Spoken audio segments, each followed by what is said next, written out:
All right. Thank you so much, sir. I really appreciate having you here.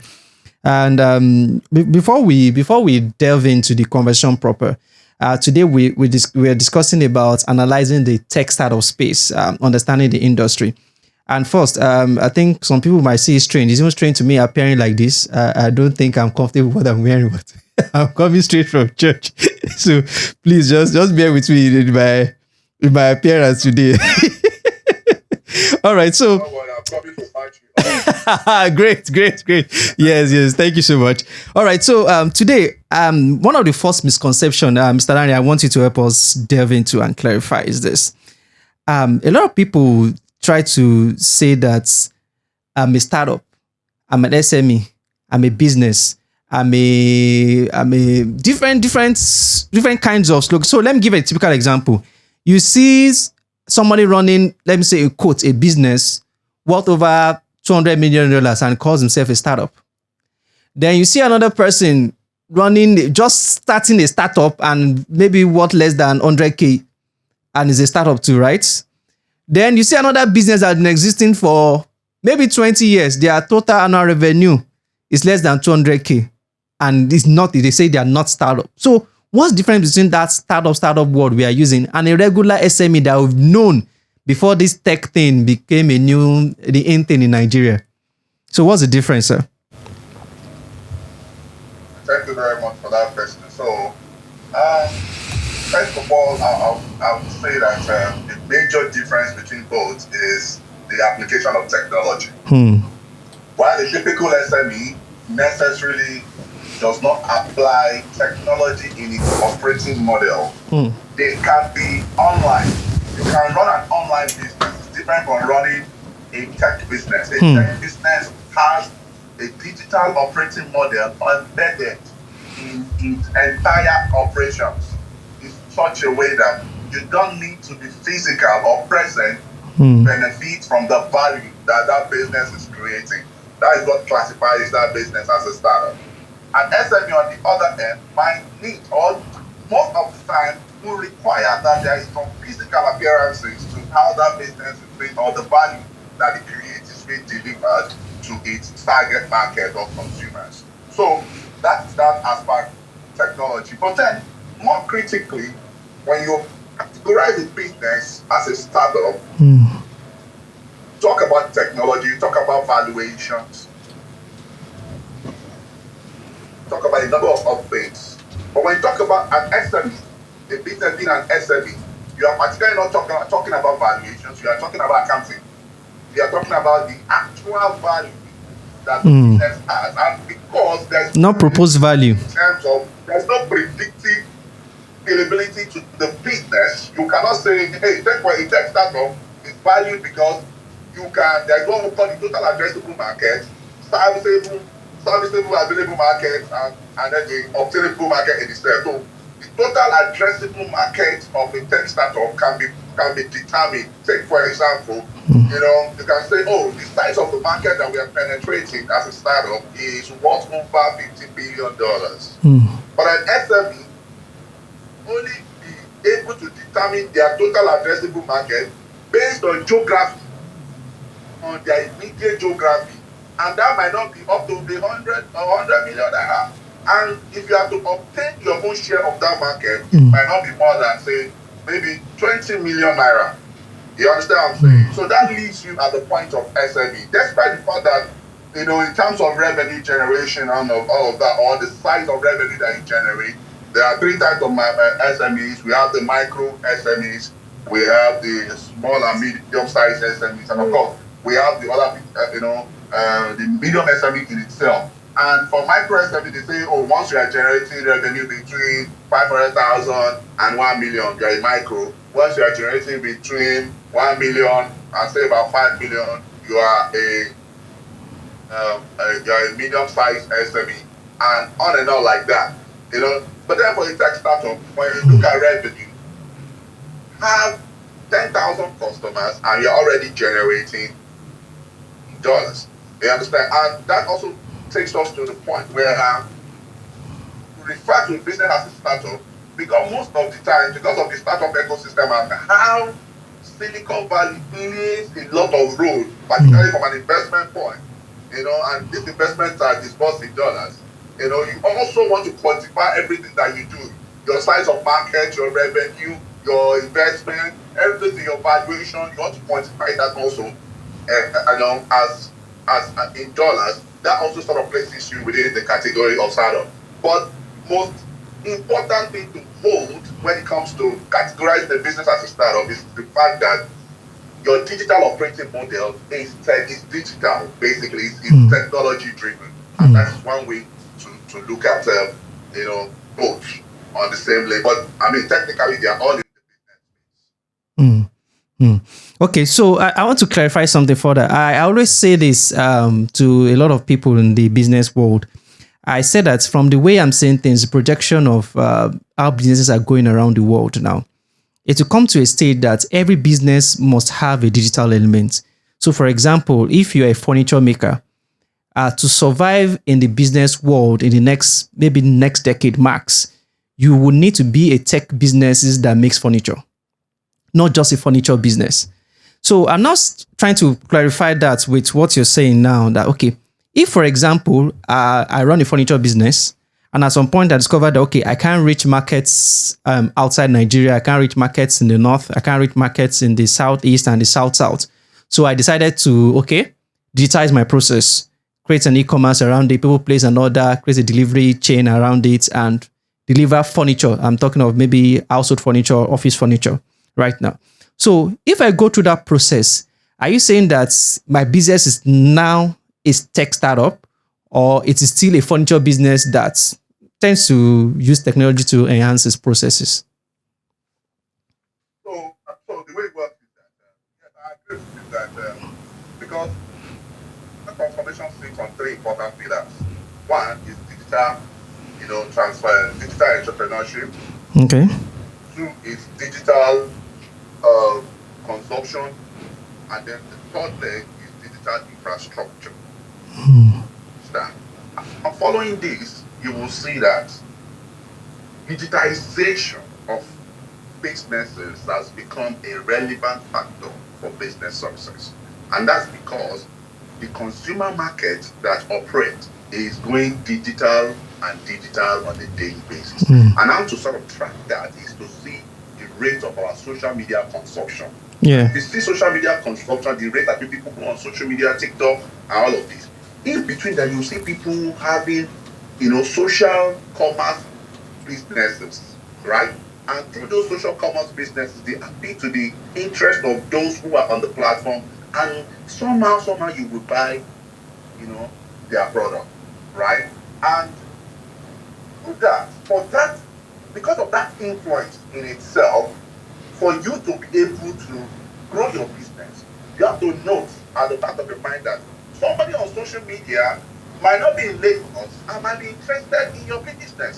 Yes. Because that interest in the multiples, you have to now create an operating model. And when I say operating model, it's the same way as when you start a traditional business. Because the opposite of digital operating model is traditional operating model, right? Okay. Traditional operating model states that, hey, come, I am in a location, you have to come and meet me. Just like how we say we have the 4 P's of marketing. In a traditional context, the 4 P's of marketing is product, price, place, and promotion, right? Meanwhile, in the digital context of things, the 4 P's of marketing is platform, people, paradigm, and product. Then you will see that place has been displaced. Yes. Which means that there is no boundary to how your business will grow. But for you to create a platform, you must create a platform in such a way that goes beyond borders. All from when the customer comes to your platform, they register, from when they begin to experience the value that you are creating, how that value is being delivered to them, and to how you continue to repeatedly patronize that value on that process.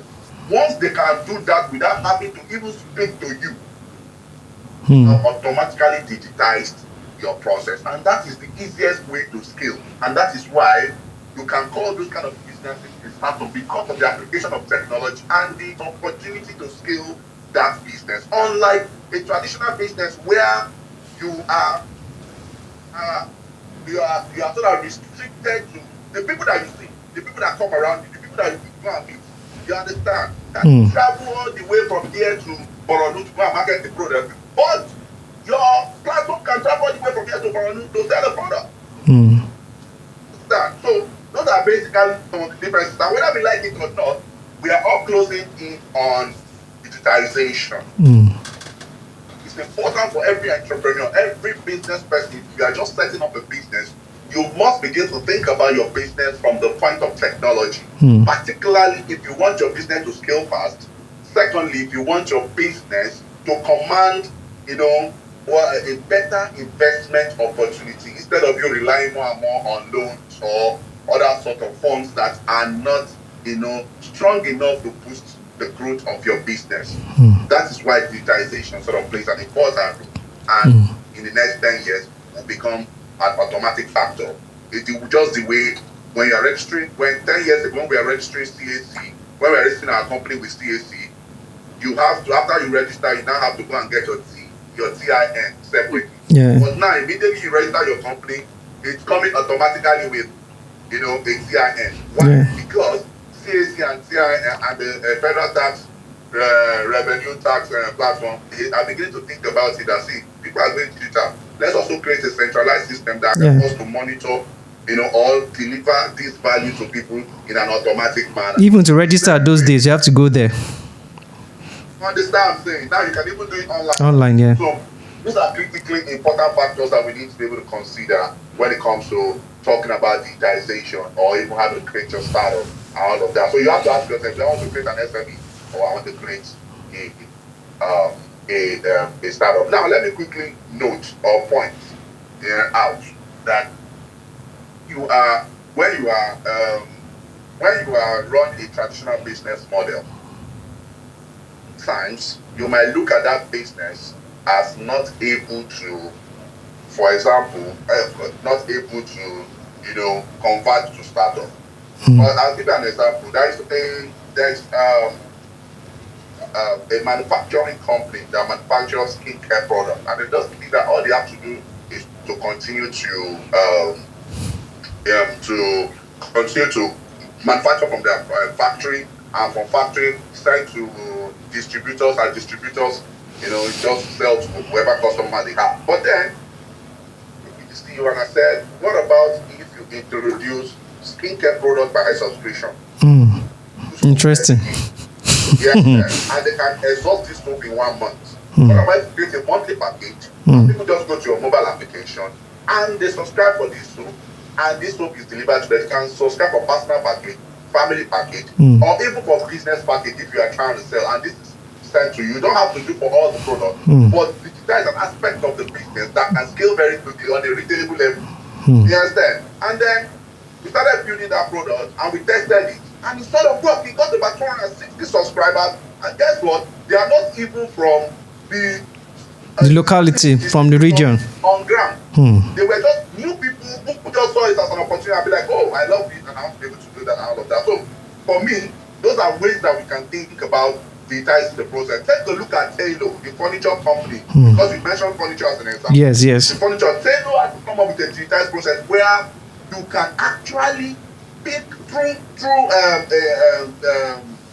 virtual showroom.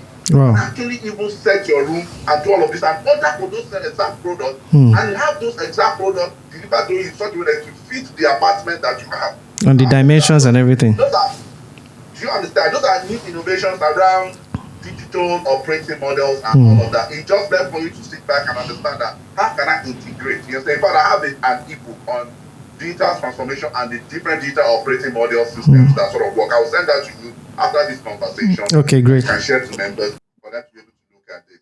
Yeah, thank you. All right, thank you so much for that clarification. Now, I want to shake the table a little. So, and I want to shake it in a very careful way so I don't break the leg. All right, so a lot of people say this thing. I think I was discussing with somebody a couple of months ago, and we're discussing about the evolution of tech in Africa, internet penetration, because all the startup thing we are talking about is still leveraging on technology, and technology is still leveraging on the people, right? People that have their hands on devices that can use this technology we've provided or worked to build. We've worked hard to build. So, and somebody said it passively that, Lanre, why do you think in Africa, the richest person in Africa is selling salt, pasta, cheap salt, pasta, is selling cement, selling basic commodities, and it's not really a tech startup. He's not selling artificial intelligence, he's not selling cars and the likes. So, and I looked at it like, okay, yeah, that's true. So what's going on for the so-called tech startups that we are excited about, that we're okay, yes, we have a few tech startups that are now unicorns and the likes.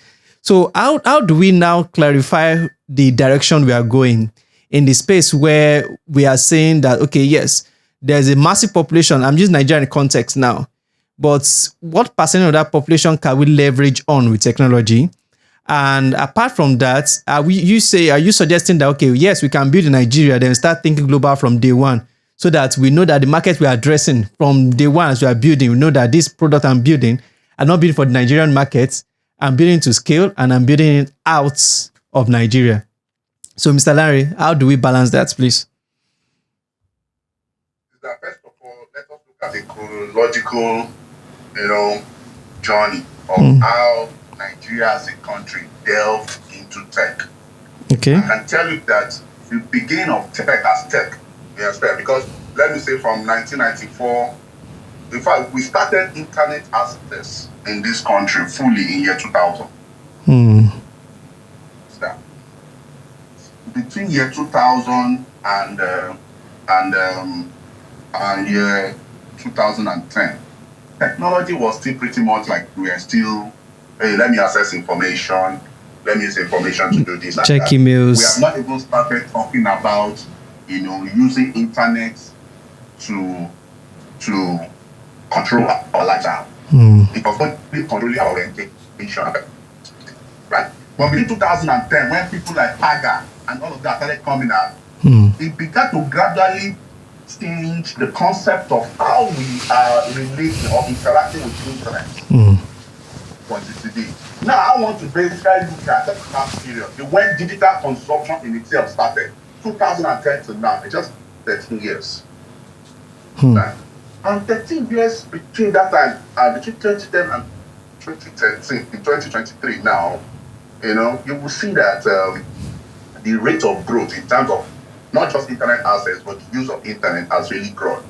And the market size is beginning to blossom, right? That does not mean that we don't still have a large size of that market operating on traditional models and all of that. And it is the reason why people who are selling sugar, salt, and all of that are still selling. But then there will be a time when groceries, all which, of course, sugar, salt, all of these things are all part of groceries, right? You see that buying groceries is going to be by subscription very soon. Because body would have been digitized. And one way that you will know that this is going to happen is that you see how even market women are beginning to accept payment platforms. 4 years ago, 3 years ago, when they accepting all these payments, say, I'm going to transfer. All of that, you understand? The woman that sells tomato now agrees that you can pay by some form of transfer or you can pay by some form of payment from your app. You understand? They accept. Especially during the cash crunch. You understand what I'm saying? So it is to also let you understand that gradually we are facing into a period where digital consumption will be a thing everywhere. But then the truth is that we must understand that it's a transition, it's a period. Okay. A transition in that period, maybe in another 5-10 years from now, where everybody will naturally get used to the system. So those who have become billionaires in selling traditional products and all of that in traditional ways have become billionaires because of 2 reasons. You understand? There's a huge market still patronizing us. Number 2, government support. Government that we have today have not fully integrated into the tech culture. And they are still giving monopolized licenses to these people to do this thing. But at some point, there's going to be a decentralization where all these kind of opportunities to be democratized, and a regular guy from one corner can actually, through PACN, create his own light supply, power platform plant, and supply light to his own community I will be able to scale that from one place to the other. And how you will know is you see that the new bill about power has been passed. Yes, yes. Which now makes individuals, private sectors, and all of that to sort of take power and supply to their own space. So we must begin to think about the future and look at the opportunities that sort of exist, particularly with the kind of culture that is being driven and how we are transitioning into that culture, more particularly how we are going to scale, how that culture is scaling into various populations and all of that. You understand? So at this point, let me pause and come in. I'm in front of the body. Thank you. Oh, yeah, here already.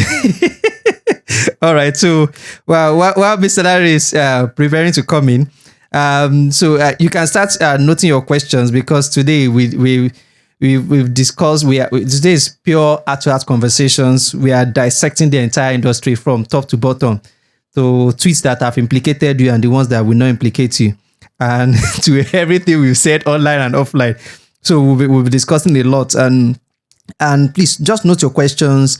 If you're out of the studio, just note them and we can start sharing them when it's ready. And so while waiting for Mr. Lanre, I want to just take a quick survey of the room to know how many tech startups are here. Just signify by raising and that you're tech startup, you're an entrepreneur. Apart from those who are in studio, I can see physically. So you just raise it. And if you're a tech startup and you have a tech business you're running. Finally, Mr. Lanre is in the house. Yes, I'm in the house. It's good having you here in person too. But although the conversation is already flowing on the call. I hope I'm making some sense. Yes. Yeah, sincerely, I've been noting a lot of things. I'm typing while we're talking. Great. All right, so I want to move to the next part of the conversation. We've discussed about this whole, you said monopolizing, and I'm very careful whatever I say when I'm live on any medium, because whatever you tweet or say can be used against you at any time. Well, that's true, but I mean, we have to be very realistic about our own truth, and we have to come to a point where we accept our own truth. When I say, markets have been monopolized, is the reality. That does not in any way go against what anybody. Yeah. The entrepreneur is maximizing opportunities. Opportunities We're are a capitalist available. nation.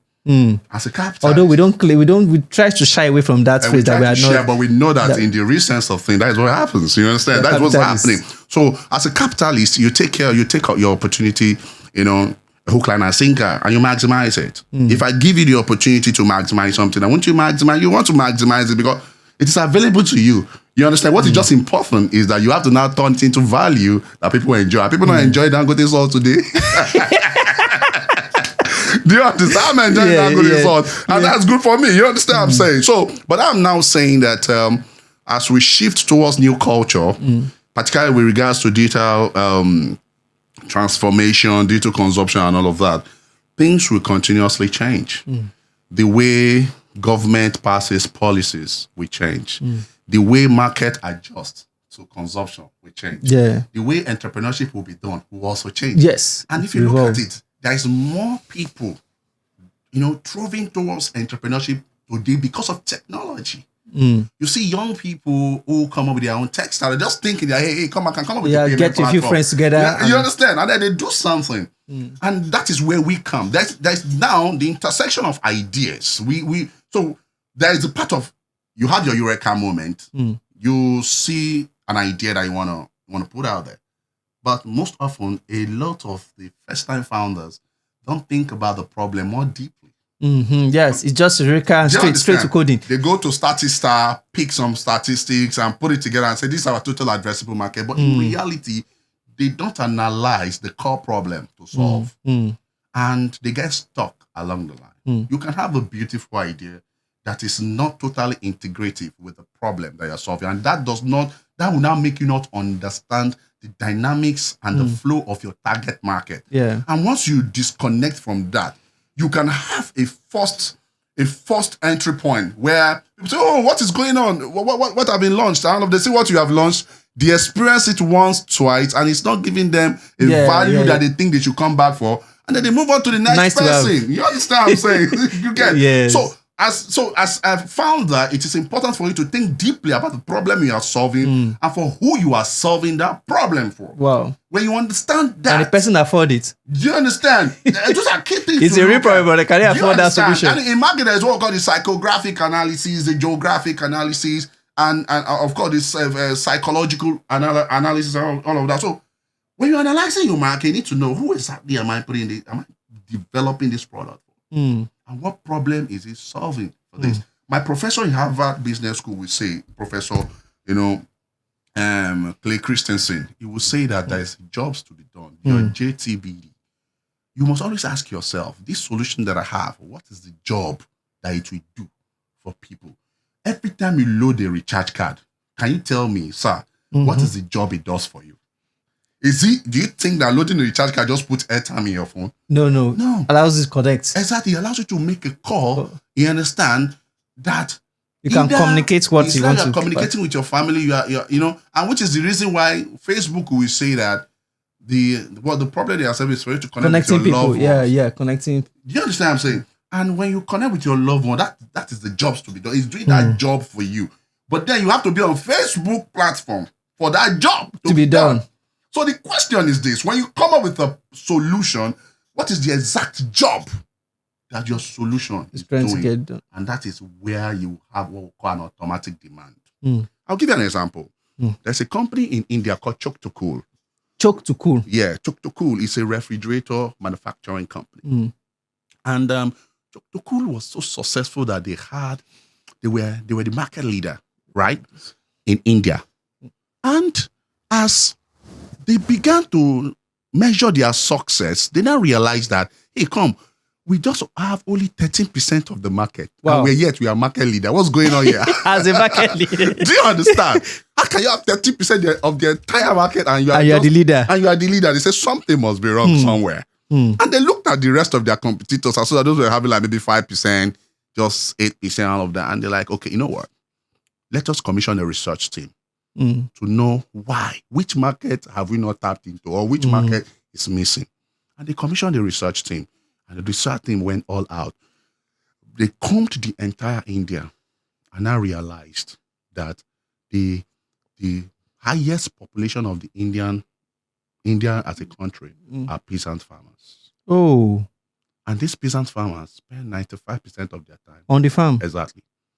And when they are going to farm, they don't bother about fridge and all of that. More so for the fact that they feel that all those fridges that they manufacture are expensive for them. So they started asking questions. What can we do to address this people? Yes, sir. So they say, would you like to buy our big fridge? Say, big fridge, what? I said, okay, what about if we do a small one for you? Say, no, electricity is a problem. We don't want. I can't afford the extra. I said, okay, what would you want? You see that we are under the sun. And even when we need the water, the cold water, we need it on the farm. So if you have to do anything for us, we cannot be bringing electricity to the farm. We don't need that. You understand? And I said, okay. They went back and they designed something. A portable fridge that you can carry from home to farm and farm back to home. Wow. And that uses solar energy. Wow. Right? Now, they went back to these guys and said, we created this stuff for you.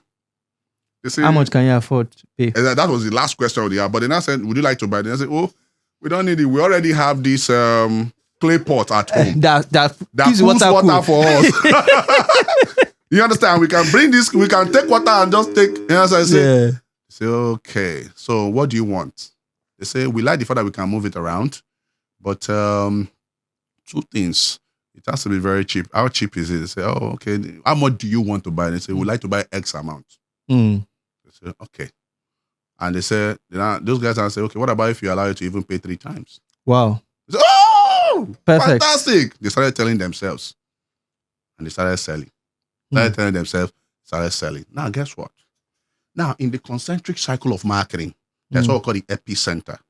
The epicenter is the primary market you are targeting. Yeah. The person you created that product for. That really created. That is doing the job for that product, right? Yeah. But the second cycle after the epicenter, in that concentric cycle, there's another target market, just like the way Indomie was created for children. Yes. But younger people started eating it. Yeah, boys. Do you understand what I'm saying? That's a false survival. Yes. You understand? Now, people who sell at stalls small shops and all of that, saw that peasant farmers are moving this small fridge All from around. home to farm and farm back. They started using the fridge for themselves. You understand? Yeah. And guess what? The market share for Choktoku shot from 13% to 87%. Wow. And that particular product became what The made flag- them. You the understand? flag- It became the flagship product that made them become very successful in India. Choktokul, they are still in existence till today. It was my research project at Harvard Business School. Now, what am I saying in essence? I'm trying to say that sometimes, despite the fact that we exist in that bubble of entrepreneurship, everybody's trying to do startup and all of that, you know, we must learn to analyze things. We must learn to analyze the true needs Of the people. of the people. Ask them questions before you create a solution. So I want to pause a little.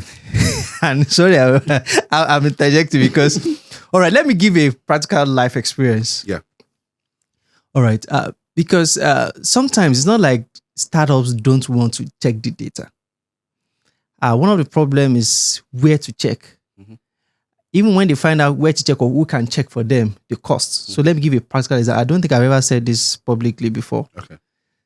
About maybe 10 years ago, my startup was still way startup. Yeah, I got it. And it's still startup that I do. No, it's now a scale up. Come on.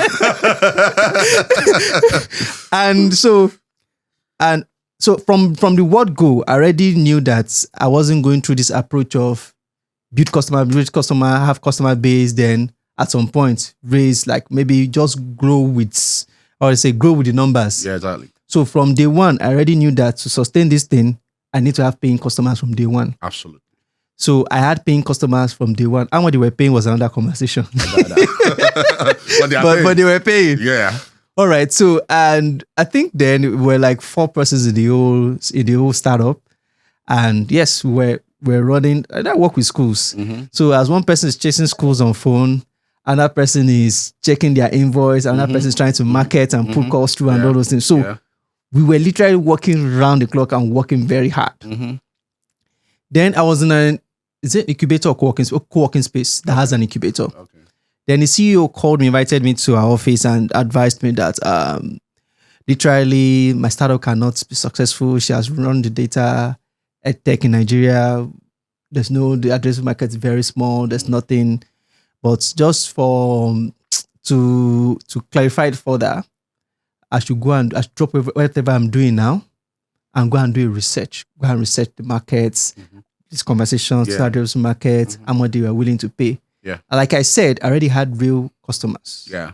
Waiting for me for updates. I was the front end, I was back end, I was middle end, I was graphics, I was UX, I got that. I was everything. I got that. So when she gave that suggestion, like, drop everything you are doing now, and it was literally terrible that boys were trekking literally.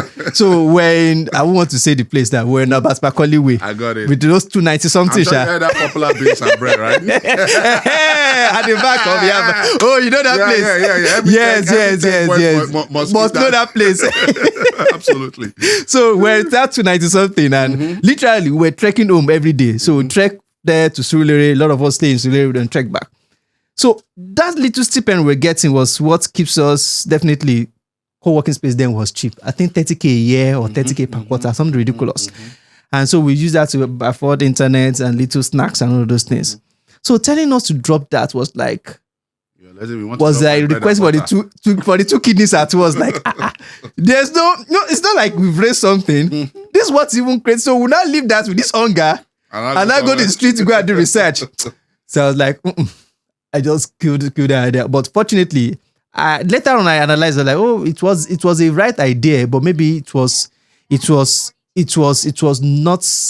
not packaged properly. Maybe that question or that task was not addressed. I was not properly in the addressable market. Maybe there could have been some sort of cushion. Yeah. So if, for example, somebody said, "Oh, Lanre, don't worry, we keep paying you guys the same stipend you were earning. Go to the market for the next 3 months and go and do your research." What's my job description? And that is where Venture Studio sort of comes in. I'll be out there. Understand I'm saying? Yes. And so if you look at the concept of an incubator versus a venture studio, an incubator is looking for where the meat is, Mm.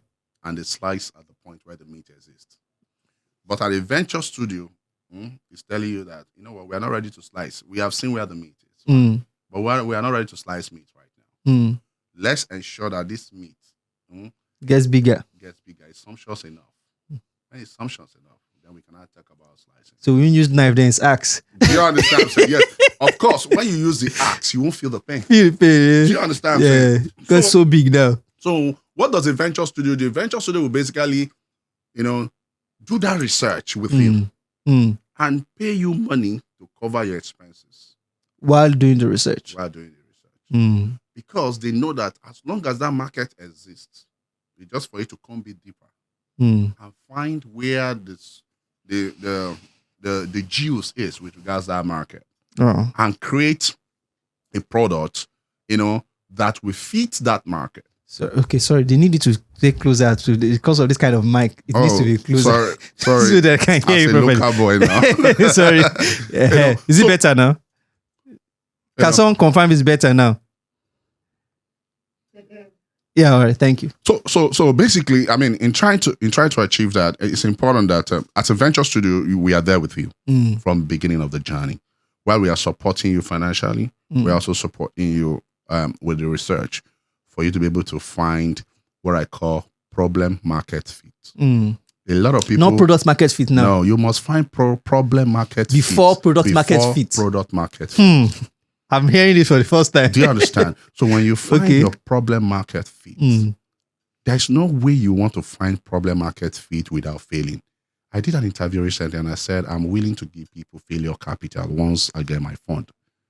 I know that it scares investors also.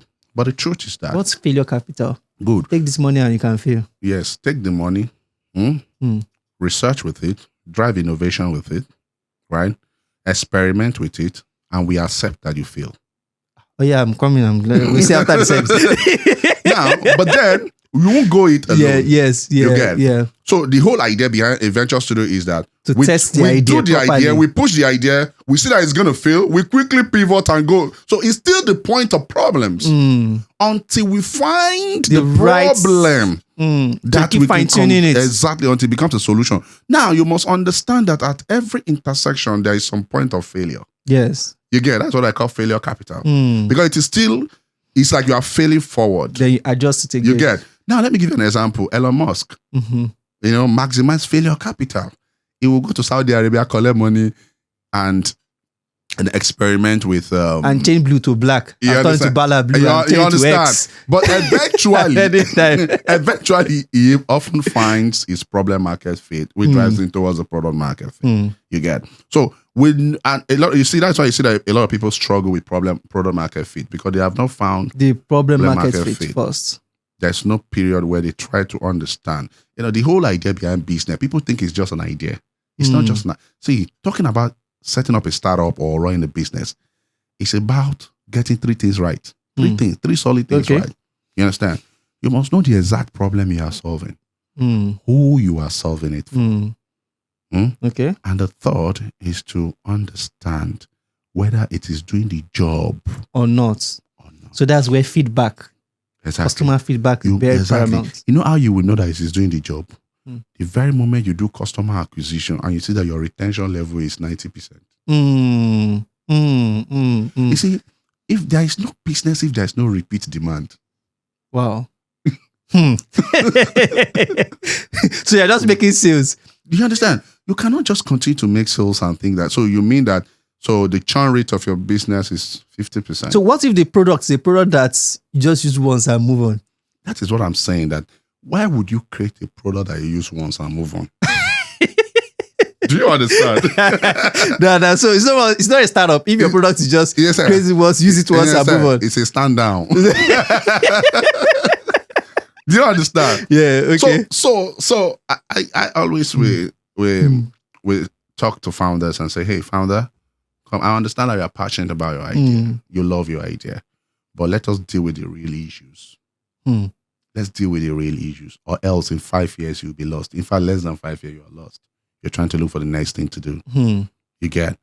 And in Nigeria today, we must note that being a founder Okay. should not be seen only as a fashionable thing. Yes. It should not be seen as everybody is a founder. Yes. To be a founder. Co-founder. Be a founder for real. They really found something. Yeah, they really found something. Have you found the problem? You understand? Yeah. You good. Yeah. So, and also, I will also say that founders, yes, we have thriving industries, sectors like Fintech, yeah. the e-health. And I think that's fintech. Sorry for interrupting. I think fintech is now becoming more democratized compared to the other markets. Exactly. And that's where a lot of businesses can now thrive in that to space. be honest with you, the fintech market has not yet been fully explored. Wow. I can tell you that. Because of the penetration. However, people are not exploring the untapped areas.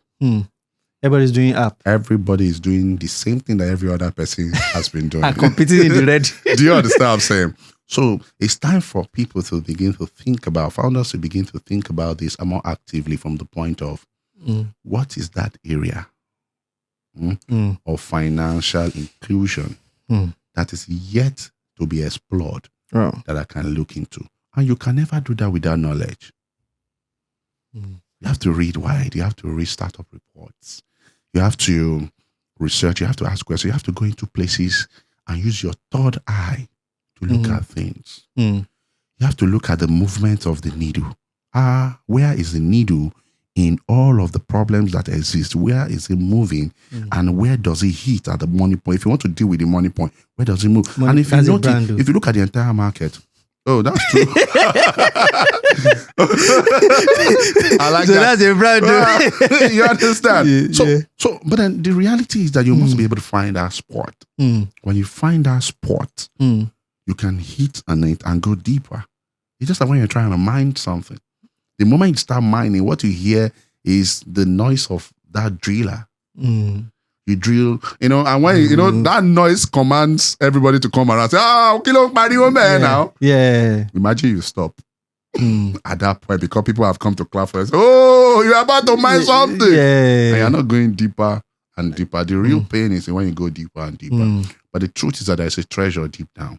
And that treasure, once you find it, you can now move from being a startup to a scale up.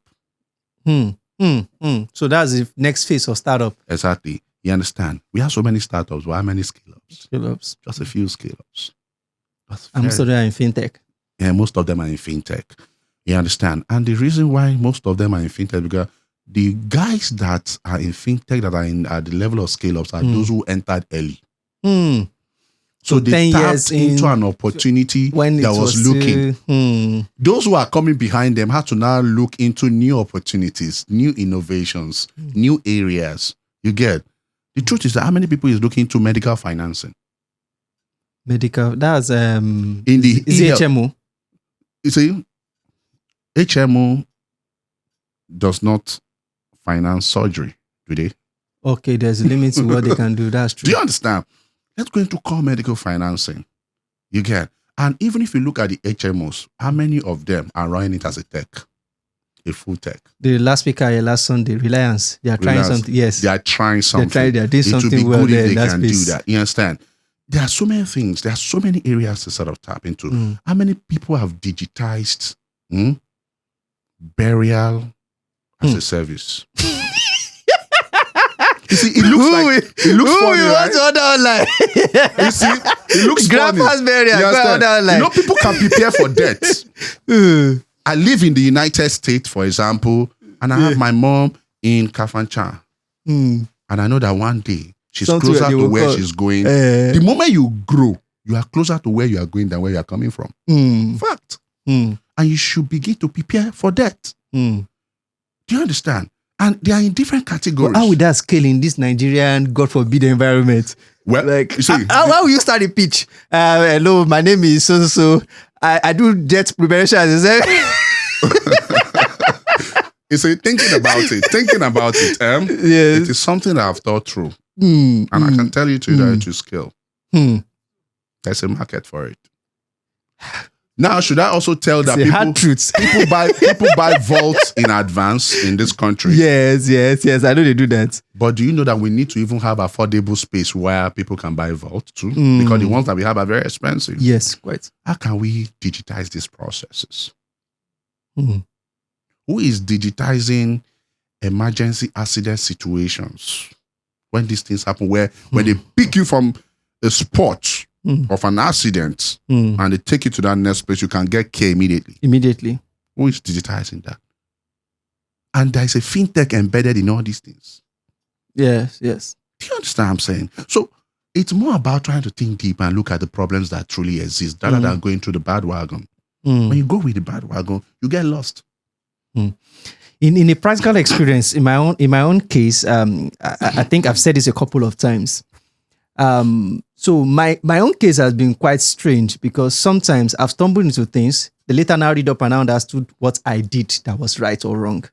So I will have done something, and maybe sometime picking up a book or listening to a conversation. Oh yeah, I see. This is what I did then, and this was the result, and this is why it went that way.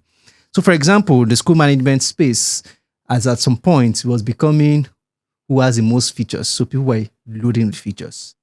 So we too were loading features until when we discovered that you can have about 20, 40, 50 modules on the platform.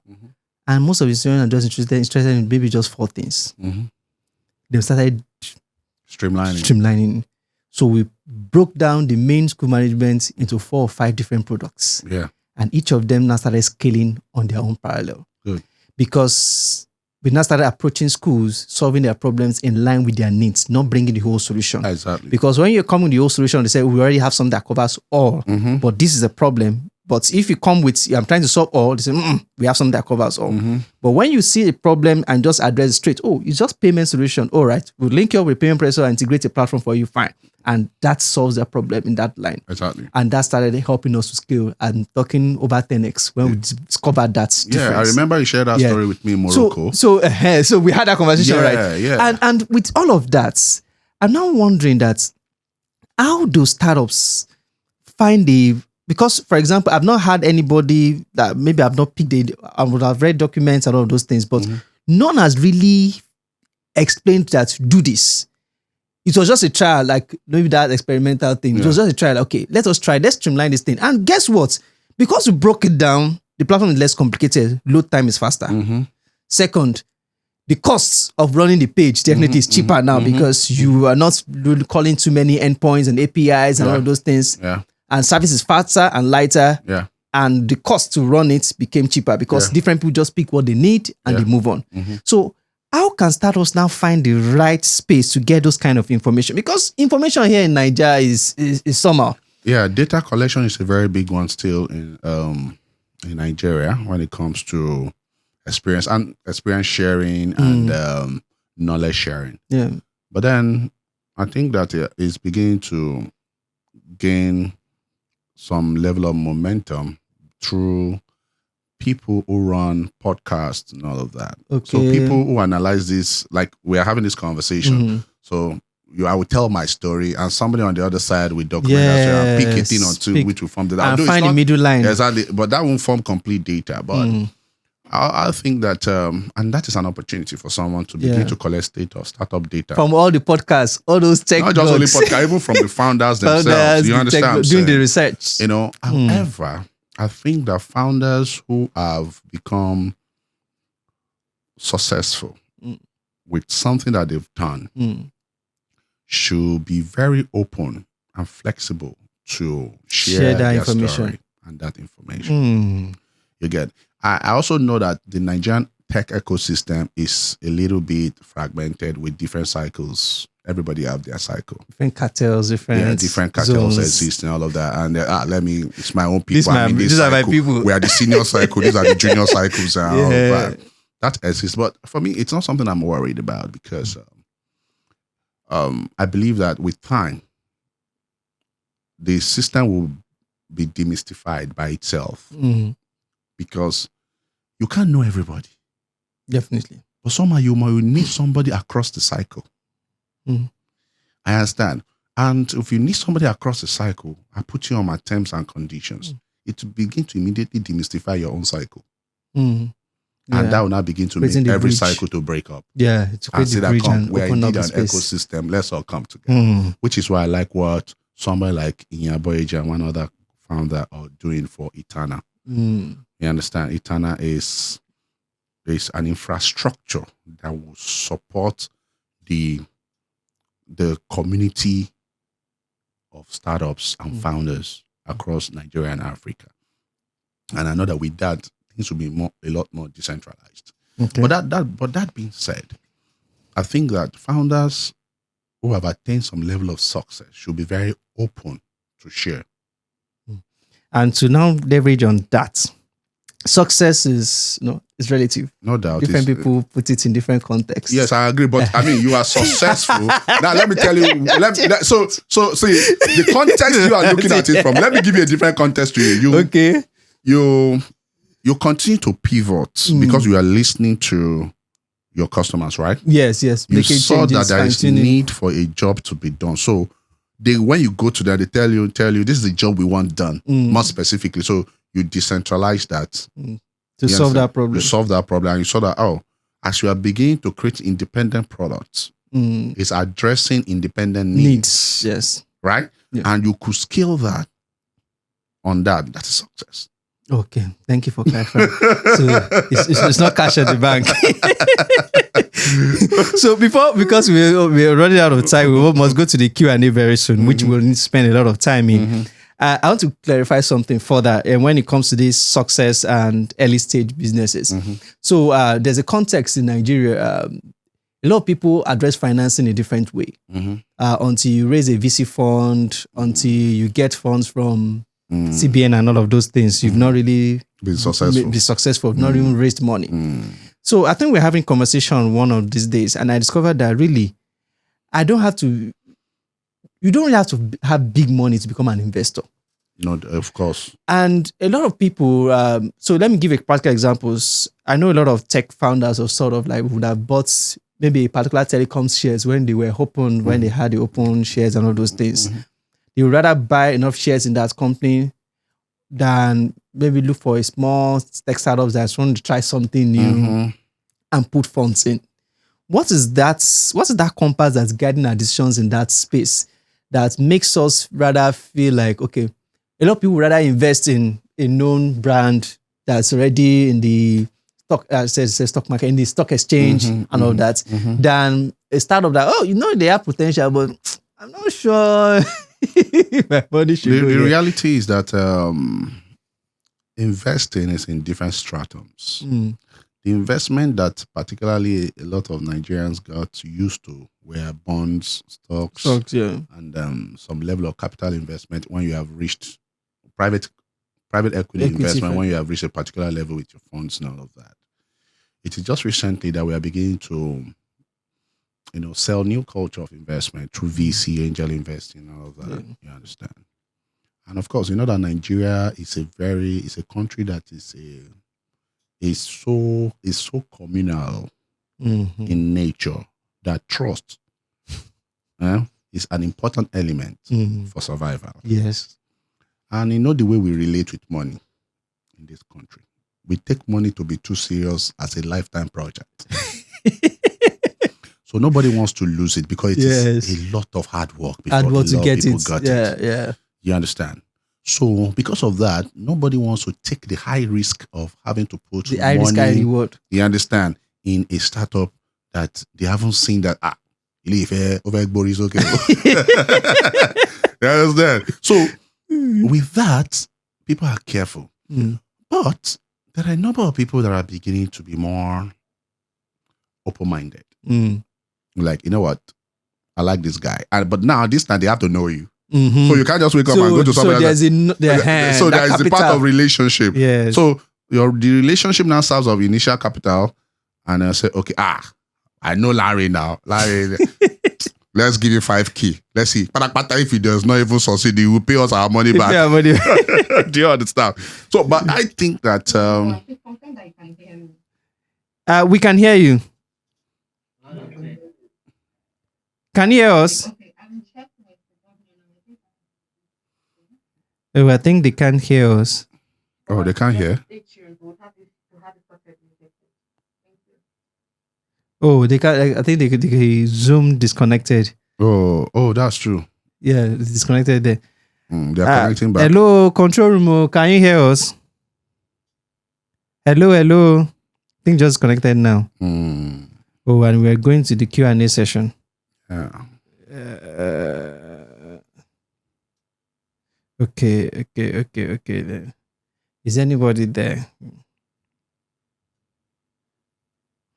Sorry, let's see. It's all right.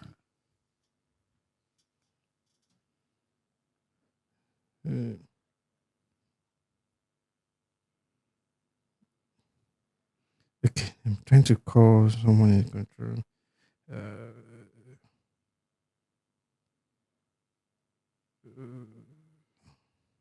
Hello, can you hear us, please? Hello.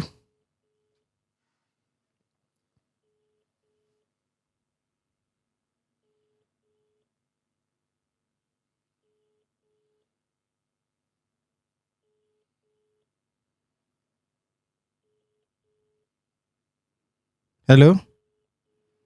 So they can't hear us. I can't reach anyone in control. Okay. So we'll just go into the Q&A straight. Yeah. Let me see if somebody can. Genius.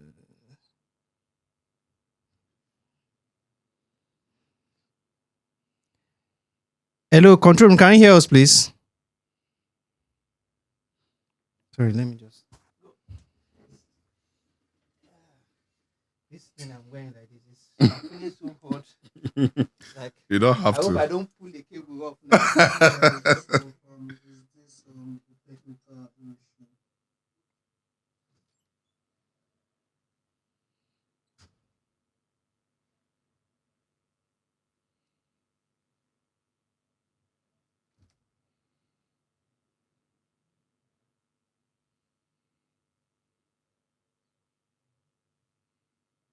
Chika, you're mute. Is this a technical issue? My apologies. I was on call. We're currently sorting it though. The audio went off, but that will be fixed. We're currently working on that right now. A few more minutes, I'll be ready. Thank you. Hello, can everyone hear me now? We can. Okay. Just a little more volume, I will be good. Volume. Can you hear me loud and clear now? All right, great. Sorry. Okay, sorry for the break in transmission. It was due to I think internet outage or whatever happened. Please, we need the Zoom call back on the screen so that we can see everyone trying to reach us. I think what was last thing you guys heard so that we didn't know what time we dropped off. Speaking about money and how critical money is. Yeah, to Nigerians survival before they dash you the money. And we're talking about now. It's not now about the relationship capital. Yeah, so I was basically talking about how it's important that to network. Founders should learn to network, and when you network let people know at you. the intersection of value and opportunity. And I'll explain that. If you don't position yourself as valuable to people, they will not risk anything on you. Second is you must always, in your conversations, on your social media, everything, you must always sell yourself. Anything you do as an opportunity. That's social media. Me, I say I have a long way to go. And I mean, a lot of people have given me money because some people will even call me. I mean, if I might call me in UK recently, I said, Larry, I have $5 million. What can you do with it? Again, hey, Father Lord. Do you understand? I need this kind of calls. So and immediately I began to think, why would he call me? Yeah. After 1 week, I told him I don't know what to do with it right now. Right now, but give me some Because we time. are not building anything. What we have right now. We are just building and we have enough for them. But I came back to him. I said, why did you choose me? He said, because I've seen you raise money for people. I've also seen you. I said that you are dealing with a lot of founders. You have the founders community. Yeah. And I saw that more and more people keep joining that community. And for some reason, I just feel that founders have access to you. Yeah. And if I give you that money, be able to identify the right founders. You'll be able to identify the right founders to put that money in. I was like, okay. That makes some sense. I hope you identify me, please. So. I'm coming to you for investment. I'm coming to you for investment for my startups. Okay. And the truth is, as a founder, you must continue to create value. You must continue to position yourself as a person of value. And try as much as possible to continue to network and try to give. People are watching you. Try to give. And when I say give, I'm not talking about money. Give knowledge, give value, give insight, give opportunity. Just be there as a person of value. And make sure when you are talking, when you are trying to relate with people, try to be that person that puts the opportunity forward. And that way, it makes people be like, we can trust this person. And I read a book written, it's one of my favorite books. So every time I speak, I talk about this book. But there's something I picked the most from that book. That book is titled Hoover's Vision. It's written by a guy called Gary Hoover. I love that book because that book was written in 1970 something. But if you read it today, you would think it was written yesterday. He kind of predicted the future of technology across the world.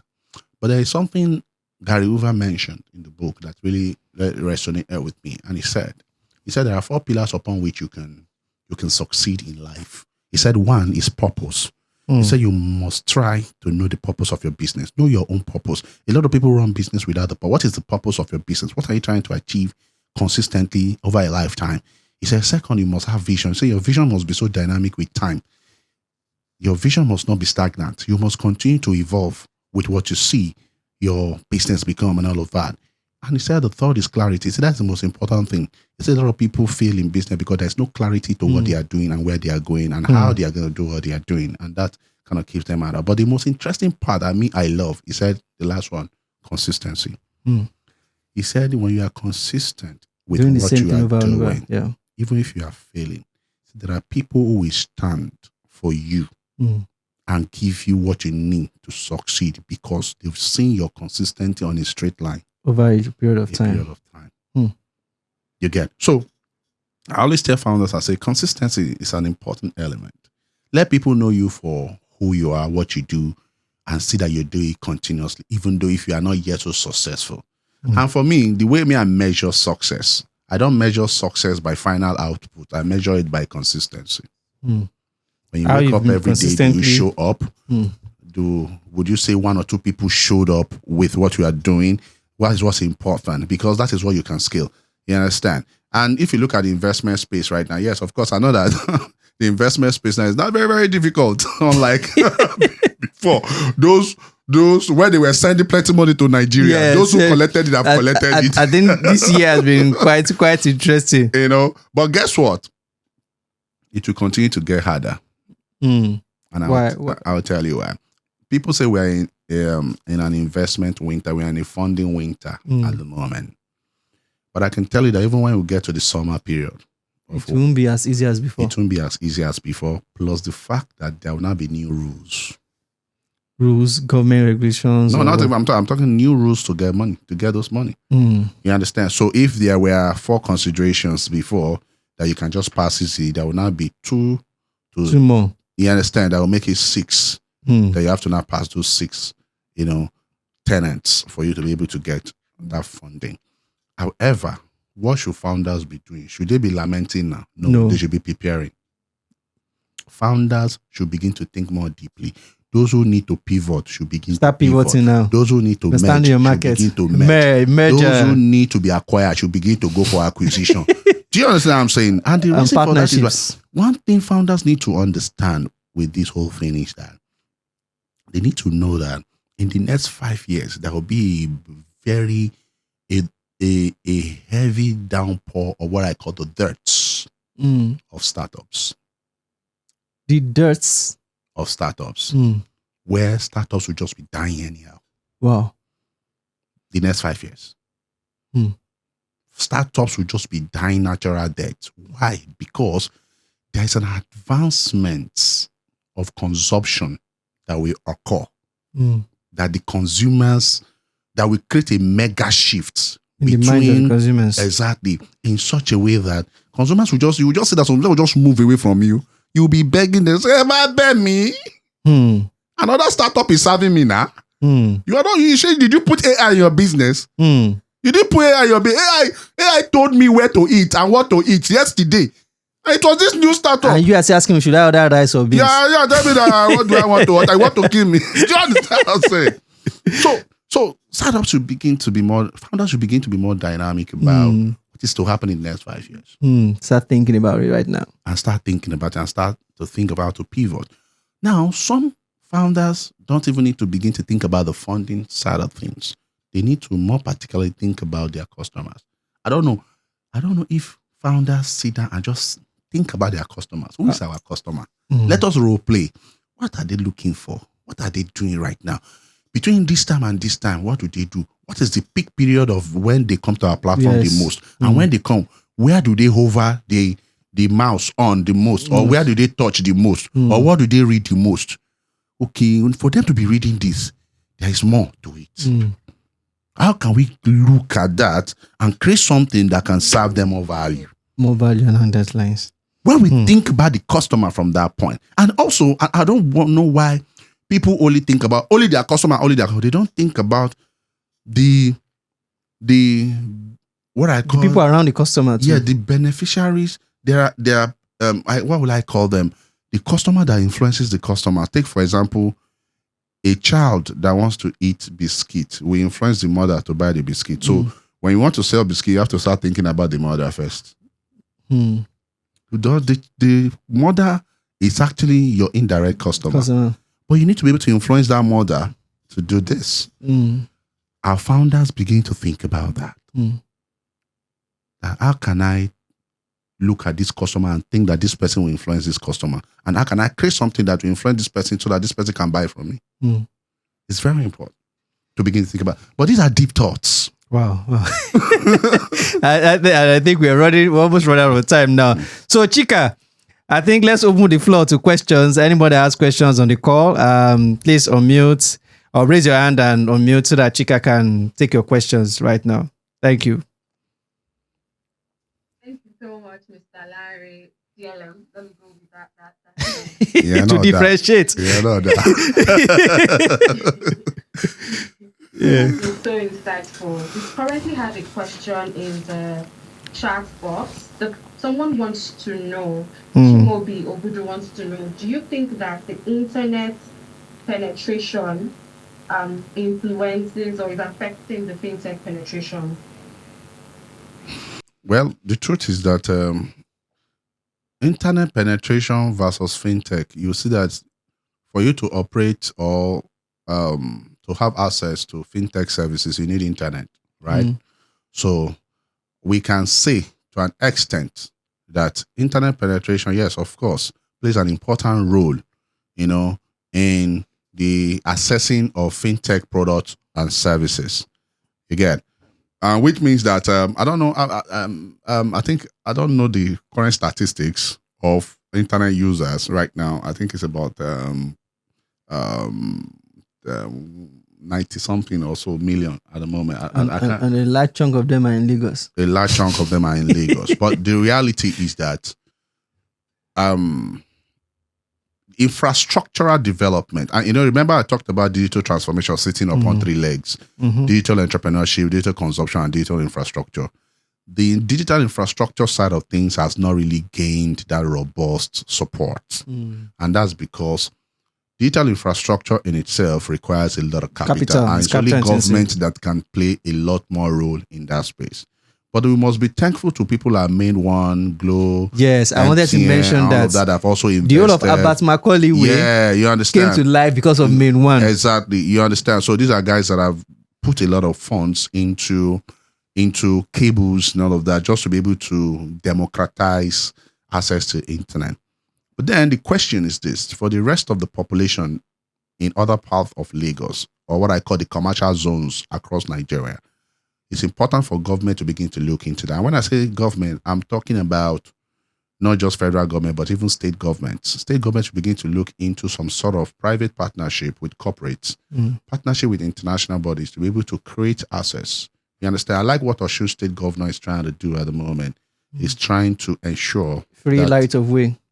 I think Lagos already laying fiber cables. You understand? But more so for the fact that they begin to drive some sort of tech ecosystem support for Osun State. But just imagine if he also now brings digital infrastructure support into that mix. You know what will happen? A lot of guys, developers here, will move to Oshogbo and go and live in Oshogbo. Where they are not going through traffic and Do you understand? Also, the cost of living is very low there. You Very understand? low, yes. To rent an apartment because they know that they have access to that technology, which is a major enabler to one, their consumption and their development. You get? So, in between, I would say that it's emerging, it's coming forth, but I think that more needs to be done for that service to sort of thrive. Yeah. Thank you. Chika, okay. I think, yes. A follow-up to that is, he also wants to know, do you think there is a need for an alternative to USSD with the cost? Well, before internet, there was, I think that USSD also is an important, the reality is that I don't know if there is going to be an alternative. I don't know right now because when you are operating within a society, you must be thinking about the available infrastructure and technology they have. In year 2000, what was available to us then was Yahoo Messenger, and we all went for it, right? When Gmail came, we all went for it. Yeah, true. When Facebook came, we all went for it. So whatever it is that comes is what we all go for. Because at that time, you must be thinking about it. Who is investing in these things? Can you invest in that alternative? If you know you can invest in that alternative, why not? You understand? I believe in the power of innovation. But if you know you have a solution that can serve as an alternative, and maybe this is the moment where we should become more critical in our thinking to be able to create new concepts around that. But for now, I think that what exists is these infrastructures that are available for us to be able to do our key transactions. So just use USSD as long as it's serving us until new thing shows up. You get it. Except if there's a different perspective to that question and you can point that out, and I'll be happy to share from my small knowledge. I have a question. There's another question from Chimobi, but I wanted to ask this one because I think that Chimobi's questions are just in line with like fintech. But mine is, so I hear you on digitization of varying industries. But if we realize, if you follow the trends, you realize that it most likely takes a social economic shift for certain things to become relevant. So take for example, if COVID did not happen, people would not see the relevance of Zoom or Google Meet or any of these live streaming platforms. And also following that, if there wasn't a shift, especially this year, during the time and the cash crunch, if there wasn't a shift to knowing that, you know what, you don't actually need physical cash, you just need a means to be able to receive money, most of the platforms that thrived this year wouldn't have thrived. Yes. The question is, what advice would you give to a founder who has maybe a solution that might not be seen as an essential, especially in a situation like ours, a third world country where we are basically just trying to survive? What advice do you have for such a founder? Because again, I think that there are going to be many mental barriers that they will need to break before they can break through. Okay. What advice would you give such a person? All right. So first things first, I don't think we are anymore a third world country. We don't move. We are now a developing, you understand, company. We are not yet a developed country, but we are developing. We are developing. Now, talking about shift, the truth is that whether you like it or not, there will always be shifts in between our existence, either as business or individuals and all of that. There can be shifts, there can be mega shifts. Talking about Zoom, Zoom was already gained some popularity, but the opportunity for the mega shift happened suddenly with COVID. You get, and the same thing for the crunch and all of that. But the truth is, if as a founder you are trying to create a solution, it's important for you to know that the solution you are creating, you must answer the questions of purpose. You must answer the question of vision. You must answer the question of clarity. And you must answer the question of consistency. Now, when he answers these 4 questions, you must also now come back and ask, the people I am solving this problem for, do they need it? Can they afford it? For how long can they afford it? Is there a repeat process to what I am creating for them? Most importantly, how do they want to be served? When you understand all these things, it now helps you to now know how to create your own digital operating model, or your operating model that governs the capturing and delivering of the value. That being said, you don't have to wait for an economic or societal or one mega shift for it to break through in business. And you must also be positioned already. Yes. That mega shift can't occur if you are not even in the game before the shift. Exactly. You have to be positioned. So that's why I say consistency. When you are consistent with what you are doing, when the mega shift comes past, you know what there. happen? You strike. Do you understand what I'm saying? But let us even leave mega shift out of it. You can create your own mega shift. And how you can create that mega shift is to know how to create virality with your value. When you create virality with your value proposition, you have created your own mega shift. So it's a question of, how can I make my value, the value I'm offering, how can it go viral? Go viral. When you are able to answer that question, and the only way to answer that question is to go into the mind of your customer. Then you must know where they are. You get? So that starts with things like customer profiling. You understand? Customer timing, where do they go? Customer culture, where do they go the most? And how are they patronizing your products? And how do they come together at the same time? You see, there was a time when I was managing social media for people, and I realized that when I post by 8 a.m., it gets more likes than when I post by 11 a.m. Oh, okay. They're now serious at work by 11. do you 8 a.m. They're just settling in at work. Do you understand? So, and I realized that this is getting, and I posted 6:30 a.m. It gained more likes. Okay, they're in traffic. Do you understand? So, they're in traffic on the way. So you realize they are bored in traffic, and all they are doing is that, as I PPP show you, social media, Jerry. Do you understand what I'm saying? So when you understand these things, you will see that it's deeper than just creating products. You begin to get into the mind of your customer and know how to position for them to patronize you. But most importantly, you are positioning for their virality. You get? Now, another thing, I don't know why a lot of founders don't do storytelling when it comes to selling. Yeah, we discussed that last week too. Storytelling in today's age and time is the secret sauce for creating virality and selling. Wow. So you must also embed that in your marketing strategy and build that relationship in a very robust way with your customers. By doing that, the word of mouth button is automatically what? Activated. Thank you. Chika, any other question there? Thank you so much for that. I think we can one more question, still by Chimobi.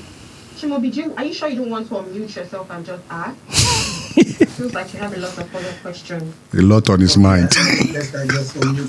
Okay, all right. Okay, fantastic. So you said something when I asked about USSD, if you see an alternative to USSD, you say you don't see an alternative, which is quite understandable really, because I know USSD has to do with infrastructure, basically. Riding on its telco. Yes, exactly.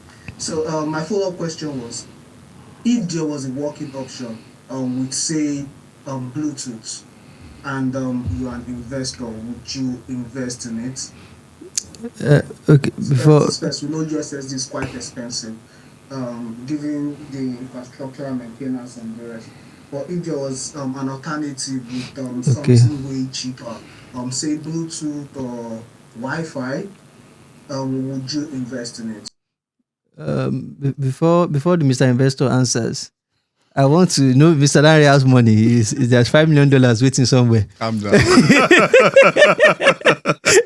If I just qualify I want more money. No, it's not my money. I just collect money and invest it. So bring money, let me invest in he can hook you good up. startups. So what I want to say is that first, I think USSD was birthed from the fact that the lower market couldn't afford smartphones. And once a phone starts having Bluetooth, it's already becoming smart, to the best of my knowledge. And so if some kind of techno have Bluetooth, they will be able to collect song and play music now instead of listening to radio on them. And the kind of phones that are really in the mass space in the country, I think they are feature phones. And that's what gave USSD that leverage. So going through the Bluetooth route, I'm thinking you are addressing those who already have smartphones. Maybe now you're now cutting down the costs of data. And the second thing, sorry, me, I have very little on tech. I'm not so techy like that. But the Bluetooth, it does connect something and it's a shorter range. Yes. So what is that thing is it that, okay, you have a device in your store that it can just pair on Bluetooth and make payments? I understand what he's trying to say. Somebody reached out to me. I mean, I receive a lot of decks and a lot of founders come to me. And me, because I have listening, I will listen to you. You tell me your idea. I will listen and listen. I'll not tell you that, okay, I like your idea. Can you tell me about the customer? Okay. Have you tested it? Okay. Is it working? Does the person you tested it with, does he want to repeat it? Is it a family or friend that you tested Do you understand? So, and when you can't answer those questions, I will say, go and achieve that one. And come back. When you come back, when you achieve that, give me the data and let me look at it. But let's talk about Bluetooth in itself. Bluetooth is a feature on our smartphone that allow you to send items in a close range. So you can mistakenly even send that item to another Bluetooth. So if you are talking about using Bluetooth, which is not totally a secure means of exchanging information, and you want to use that to exchange payment, don't you think that will be some layer problem? of encryption? It might even be in app. I'm sorry to cut both of you short. I really do get your point, and I'm not really here to sell. You need to sell it. You need to sell it. But the thing is, I think you have the wrong perception about Bluetooth. Yes, Bluetooth is short range, but the main concept of using Bluetooth here is because of mesh networking or mesh networking topology, really. Okay. So USSD runs on that. What USSD does is it takes off requests over radio frequency, then uses its internet, the internet within the mask or base stations to process the transactions at the end and send back, ping back through radio frequency. That's one. It's about the same infrastructure we are thinking of within LoRaWAN. That's the name of our business. Okay. LoRaWAN. And we plan on using setting up a mesh network through Bluetooth. And since the penetration of smartphones within Africa or within Nigeria in particular keeps going up by the year, it basically means that Nigerians are basically mobile cell towers, and you can actually utilize those cell towers to build out the mesh.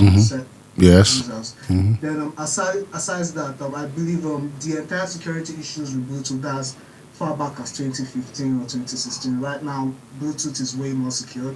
And aside that, we've been getting new security advancements in technology in general, things like end-to-end encryption, cryptography with blockchain and the rest. So the data that runs from phone to phone, they are all secure. Encrypted. Okay.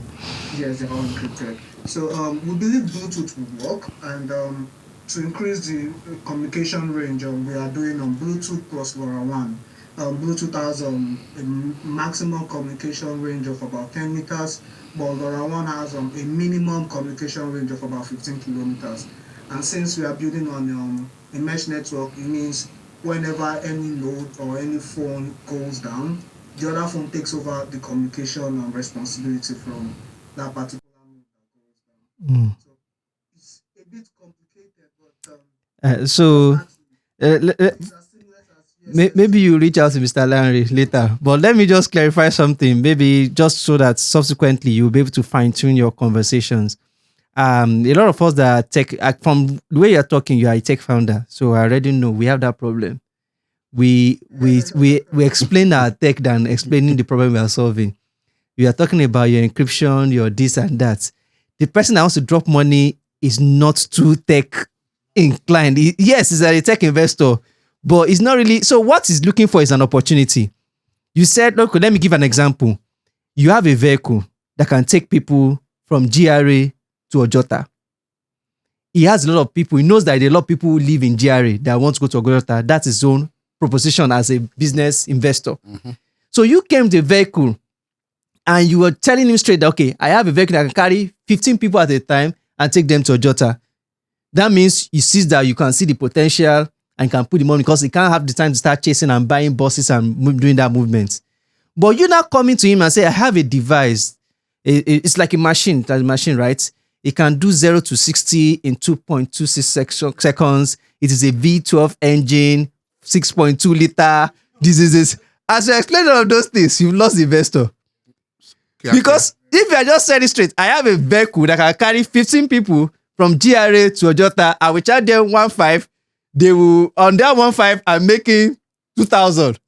Or I'm making 5,000. Something like that. Mm-hmm. Then you've gotten investors' attention. Then later on, when the investor is now trying to understand in depth, he now invites somebody that is technical. He can now start explaining that, the reason why my own bus will be is consuming less fuel is because a 1.2 liter engine, it doesn't have to speed. You can do this. Then they can now relate better. But to get the first few seconds, that's one of the. So what you are saying now is the same problem I also have. Me to also talk tech until recently that things have gone the other way.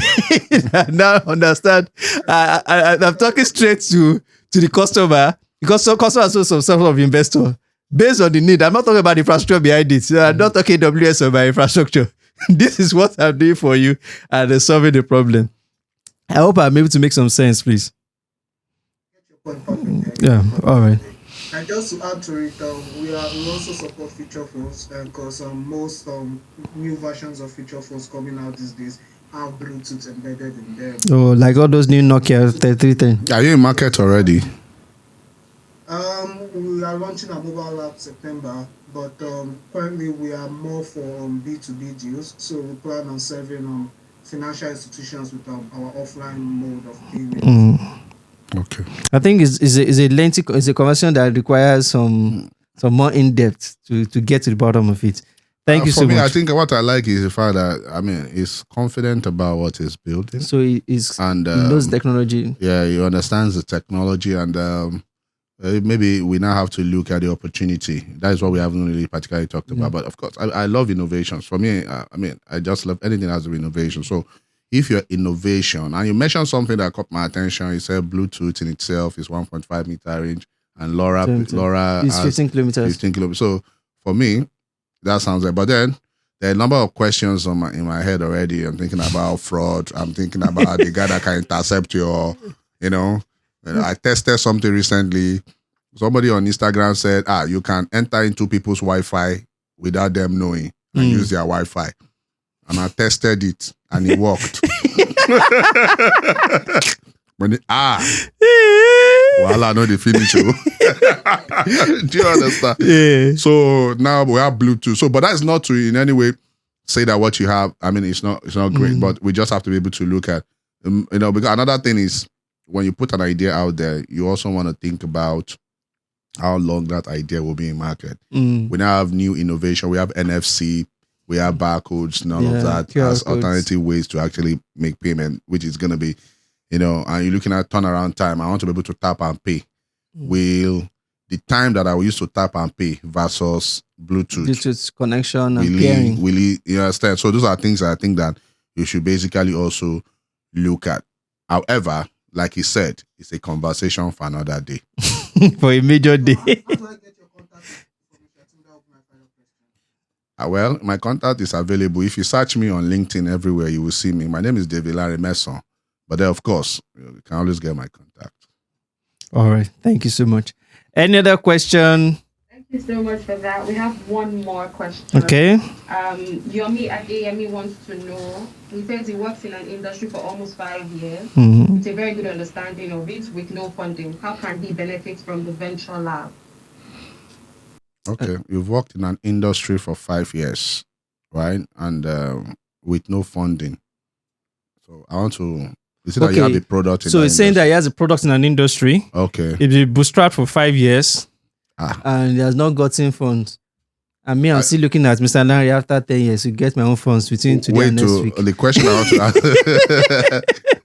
The question is, you've been there for 5 years. At what stage are you? Are you at product stage? Or you're already in market? Are you at revenue stage or product stage? I believe you are not at idea stage. Because the journey 5 years to work on idea is too long. It's too long. Yeah, said. So you should either be at product or revenue. Revenue, yeah. So can the person unmute and just clarify, please? Ayami, do you want to unmute? Okay, reply that product stage is probably maybe. Okay, if you're at product stage, that must be a mega product. Do you have users? Sorry. Thank you. Do you have users?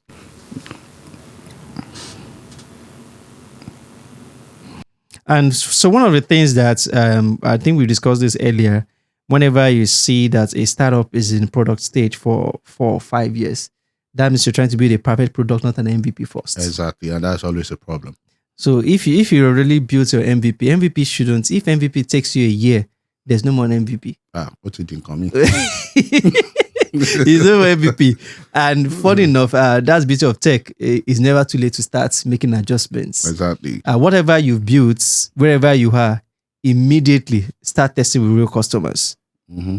Immediately. I mean, that's why you call it MVP. Immediately, yeah. Yes, start testing with customers so that you can have a clear... Because the idea of MVP is that you want to move from MVP to MLP. You understand? What's MLP? So minimum viable product. Yes. You now move it to minimum lovable product. Lovable.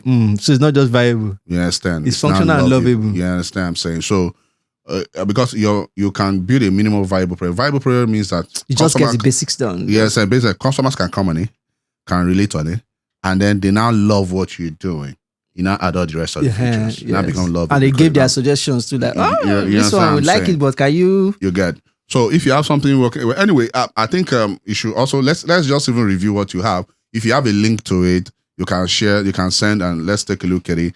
And it might be something that because for me, the startups that I take into our studio are mostly at idea stage. It just recently that I started taking product, but it must be product that willing to break everything down, right? Yeah, if we look at a product, we might want to break everything down, but if it must be product that we are sure that you'll be happy, we should break it down. Yeah. Or you already have a user base for it that maybe you now want to be able to, like, there's a particular product we brought in and we looked at what they are doing. They are only reaching one segment of the market. Of what they can address. You understand? So we now brought in 2 other segments. You understand? And they toppled the other segment with these 2 other segments and they started making, so they were making 500k Naira a month. Now they are making 2.5. Wow, 5x. Exactly, a month now. Wow. So, and that is the thing about coming to a venture studio, because the experts sit down and look at what you have and be like, okay, based on our experience and all of that, this is where we think it should be. What do you think? And then we take it up from there. So let's take a look at it. And most of them are less than 1 year. Most of the businesses are less than 1 year, So let's take a look at it. It might be something that we will love. Okay. All right. So I think with that, we have just 4 minutes to the end of today's session. And any final... We finished the questions in the comment section. Thank you so much, Chika. So, Mr. Lanre. Yes, boss. On a final note. Yeah. After all being said and done, is it a good time to be in the tech industry in Nigeria? It's a very beautiful time to be in the tech industry, but readiness is important.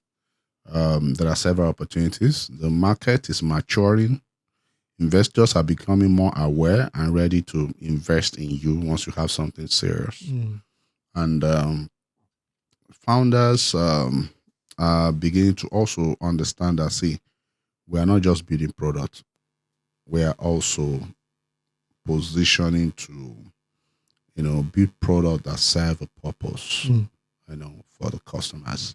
And I think the government is also beginning to See the space now. see the space and participate in it. And of course, you can see that with the advent of one of the nominations that the current government brought about in the person of Bosun Tijani. You understand? Someone that has a technocrat in this space. Yeah, so it's a technocrat and somebody that has pioneered, the tech ecosystem and has achieved. He knows the game. Yeah.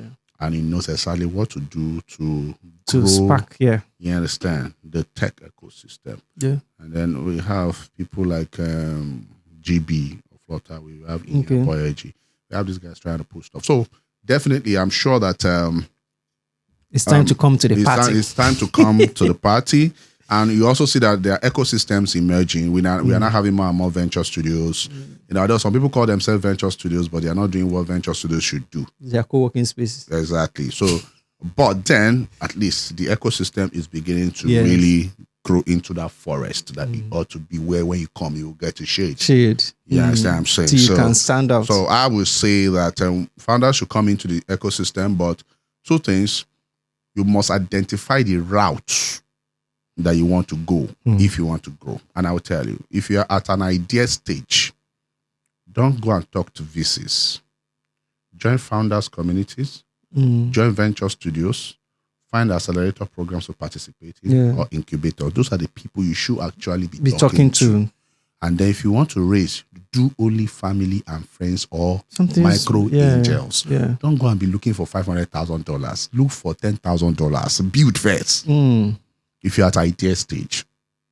If you're at product stage, talk more to angels. In fact, don't start talking to VCs yet. Talk more to angels. Talk more to venture studios still. Talk to accelerators. There are accelerators that give up to 40K, 50K. Yeah. You understand? Do that. If you have to talk to VCs at all, let it be micro VCs that won't do more than 50K to 100K in your business. You understand? Then only start talking to VCs when you are at the third stage, revenue. When you start generating revenue, you cannot go and meet VCs, because at that point, the only answer you have for them is, see, I built a product, I have 10,000 users, I'm generating $25,000 monthly, I want to scale to $150,000 monthly. Give me X amount. They will know that, 25,000 monthly, 10,000 user. You want to move to 150,000 monthly. Oh yeah, now take our money. Take our money. You must position for attraction. Do you understand? Don't jump from idea. So you are not begging. You are not begging. So they you must know who you are talking to at whatever stage. So from the beginning, it's idea stage. Idea, you move to product. Product, you move to revenue. You understand? From revenue, you are moving to scaling. Full scale up.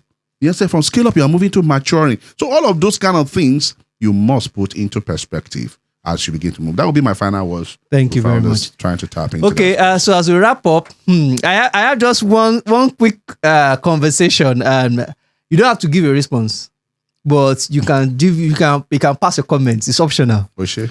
You're not mandated to give a response to this. So at some point there were some tech, they call themselves studios or incubators.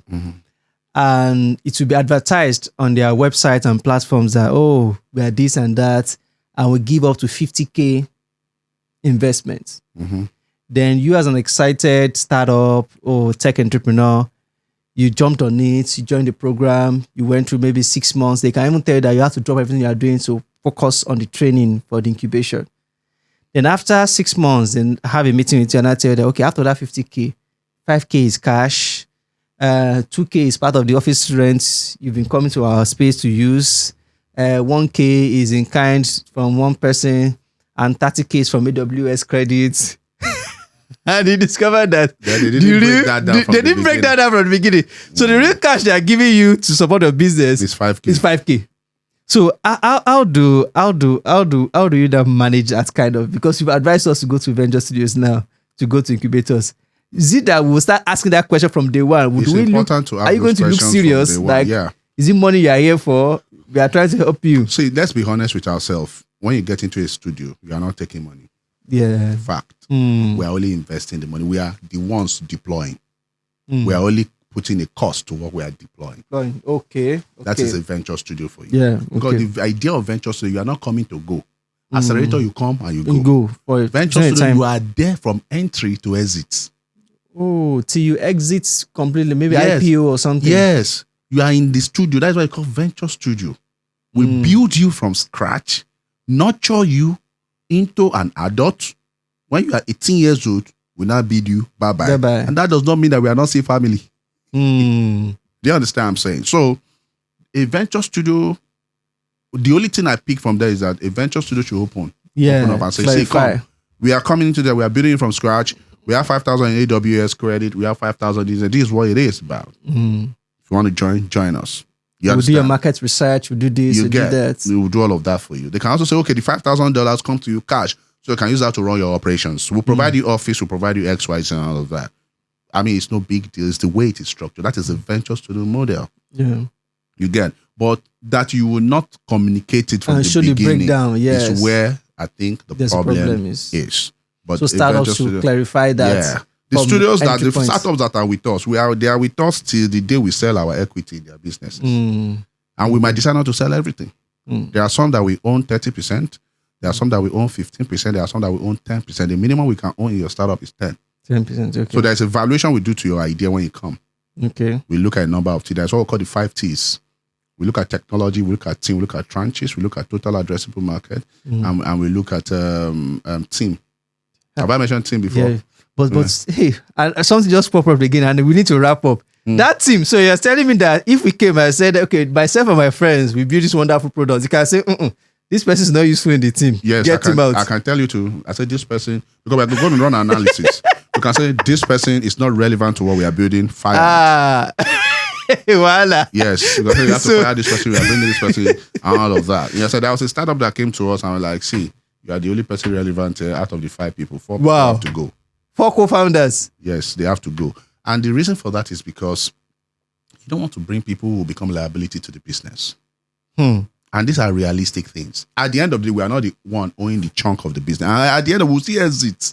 We'll still leave the business for what we are just doing is to grow you so that you have support until you get to the point where you can be on your own. Do you understand? This one is And if strong. you see things that, and you see, that is the thing. Now, This just one is imagine strong. you did, just imagine 5 people, you did not come to our studio. You now go and collect money. After 1 year, that money is A lot of wasted. them blew it. That's why so many startups take $500,000.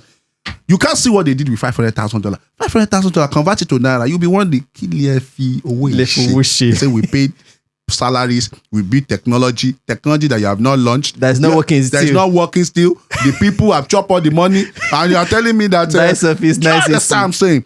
But when you come to us, even though when you get investment, we are the one telling you this 500,000 will disburse it in milestones.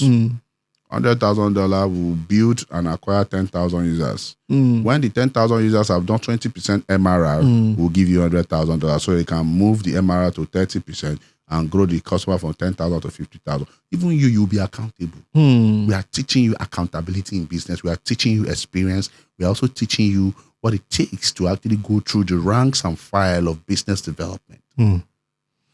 You get what I'm saying? That is what the venture studio is. So when investors give us money, they are sure this our money is not going to go anywhere. Yeah. This person will spend our money properly on the startup, and the startup will come out good. Must succeed. Maybe one of our startup was featured on Forbes last week. They got in the Standard Chartered Accelerator. Do you understand what I'm saying? So many of these things sort of happen that we should be able to position businesses in such a way that they can grow. The founder will be happy. Let's say after 5 years, we exit from your business. You are happy with a business that's generating That's functional and revenue. structured. Everybody will be happy. Founder happy, venture studio happy, investor happy. All right. So on this note, we need to unmute and thank Mr. Lanre for coming and showing up for us. We appreciate you for coming, and it's been I've gotten a lot of information that, and now I know the most lovable product. All right. So thanks everyone for those who are in the studio here. Those on Zoom, thank you for coming. Without taking much time, we thank Mr. Lanre DLM. Yeah. Yes, for coming around and showing up for us. Until we see next week, we tell you that please go and build products and solve real problems. Thank you very much. Bye, everyone. Yeah, bye.